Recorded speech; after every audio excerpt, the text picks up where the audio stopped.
may problema ang best friend o beshi mo, kung dadamayan mo siya, dapat daw kento. Bakit malungkot ang beshi ko? Tumbling muna bago magtanong.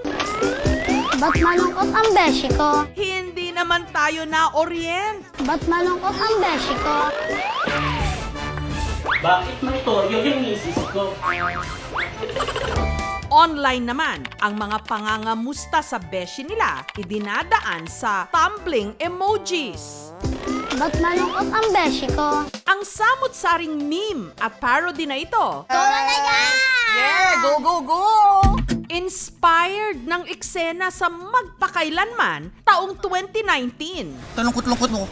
Kamusta papa mo? kung saan ang kamustahan idinaan sa showdown. Ba't malungkot ang beshi ko? Kasi malungkot ang lola mo! Talaga ba? Ay! Ulitin nyo nga yan. Ibibidyo ko. Ano yan? Po yun. Anong tawag dyan? Rolling in the deep. Ay, ang tara. Pero kung pamilyar na sa inyo ang warlahan ng dalawa, i-KMJS na natin. Yan ay dahil una silang naitampok dito sa KMJS. Sa lugar sa Navotas, may na-caught on camera na salpukan. Tak, tak, tak, tak, tak, tak. Oh! Oh! Ay! Ay! Ay! Oh! Salpukan ng dalawang batang Becky. Trigo! Pak, Channeling! Handa pa!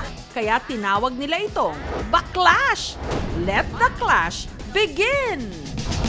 Dam, dam, dam! Oh! Meet our viral prinsesitas ng Navotas. Ang 11 anyos na si MJ at ang 13 anyos na si Lala. At take note, BFFs o best friend forever daw talaga sila. Nung grade 4 po ako, sinusuot ko po yung mga pambabae. Minsan po yung Barbie nilalaro ko. Flexi rin po. Parehas po kami. O natuto po akong maging bakala sa mga pinsan ko pong babae. At para magkaalaman na kung sino ang prinsesa ng dance floor, sina MJ at Lala naghamunan ng showdown. Hinamon kita sa isang labanan. Lalabanan kita kahit ano pa yan. Hindi ako nagsuot ng palikpik para lang magpatalo sa'yo. Lalabanan kita hanggang dulo.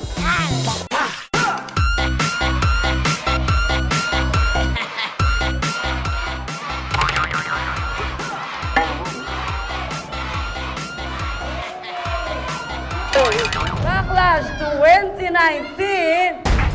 At ang nagwaging prinsesita,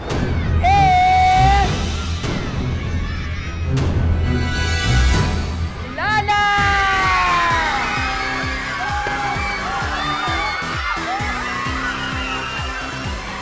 Maraming salamat po sa KMJS na yan! fast forward to 2023. Kamusta na nga ba ang mga beshi ko? Pareho pa rin silang nasa Navotas, na ngayon, pareho rin daw nag-glow up.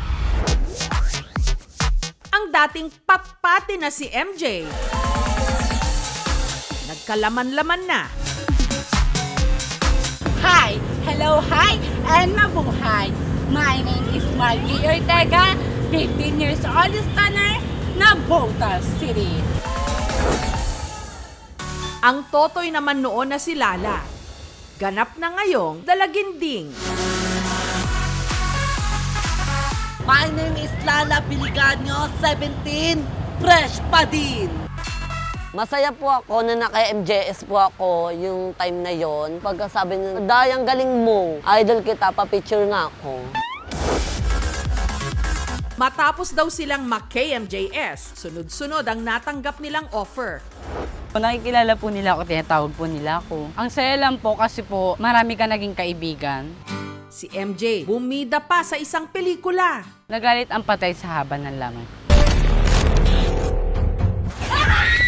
Parang horror na comedy, tiyanak po ako doon.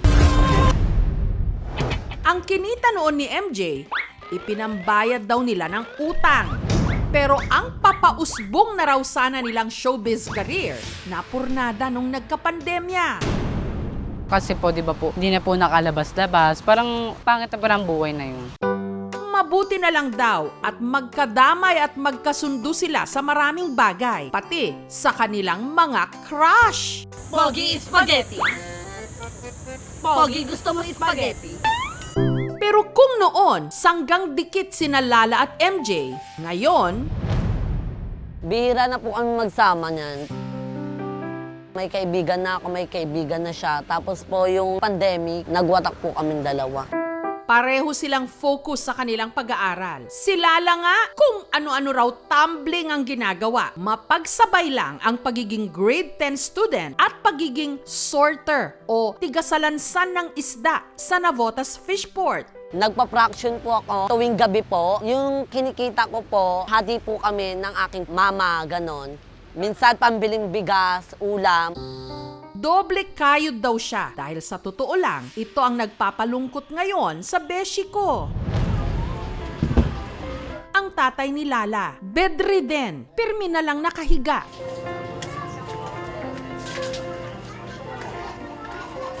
Napa-check up na po namin sa tondo po. Ang findings ng doktor, may infection daw po sa ihi. Minsan idasal ko na lang sa ano po, sa Diyos, matulungan kami.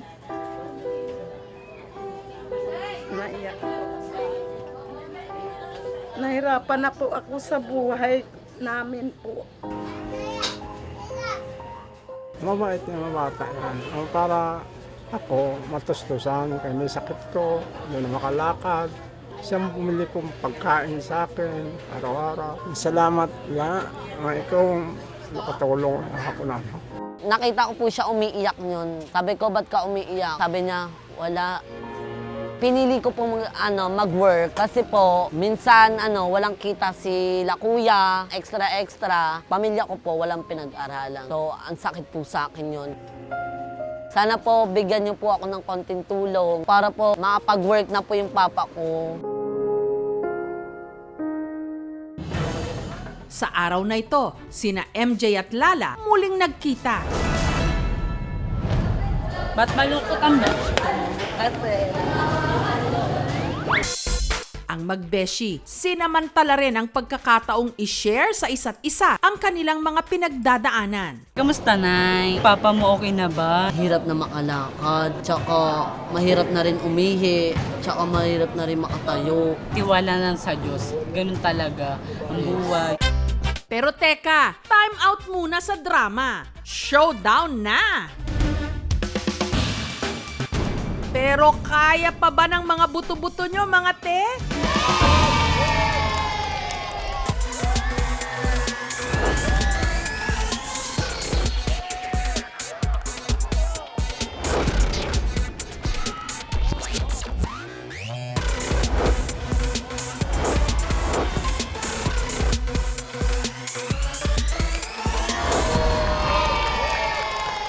Namiss ko po yun, naglaban-laban po kami dalawa, tapos po dancing. Ba't malungkot ang beshi ko? Kasi malungkot ang lola mo. Ang buhay, hindi laging masaya. Ang kalungkutan, kailangan din nating madama para tayo'y matuto at mas mapahalagahan kung anong meron tayo. Sa mga panahong pakiramdam natin bumaligtad ang mundo, nariyan pa rin ang mga tunay nating beshi. Handa tayong damayan kahit pa sila'y magpasirko-sirko. Pag may problema po ako, kahit po hindi ko po siya nasasabihan, nandun po siya. Kaya po thankful po talaga ako kay Lala.